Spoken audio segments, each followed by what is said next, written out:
Sú veci, ktoré ti pomôžu proste, ako keby sa dostať bližšie k mužovmu srdcu. A to je určite to, že buďte ženy naozaj ženami. Prestaňte byť tie silné, proste tie úplne, že nikoho nepotrebujú. Buďte ženami a nechajte ich, nech sú mužmi. Takže nechajte ich, aby robili tie maličkosti pre vás, aby vám pomohli s vecami, ktoré proste by ste mohli zvládnuť, ale proste dáte mu tú možnosť. A ďalej počúvajte mužov. Iniciujte intimitu medzi vami, že nebuďte ako mŕtvý chrobák. A buďte tie, pri ktorých môžu mať muži aj svoj pokoj. Čiže nebuďte príliš. Všetko príliš veľa škodí.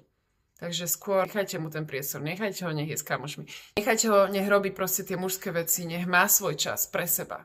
Prestaňte byť na ňom nalepené. Ale zároveň proste, keď ste spolu, tak ukážte aj tú svoju jemnú stránku. Komunikujte v pokoji. Čokoľvek, čo musíte na to vyvinúť príliš veľa iniciatívy, tak je to zlé. Takže skôr buďte úplne prirodzené, normálne, milé, láskavé. Muži majú radi ženy proste, ktoré sú non-stop ako keby šťastné.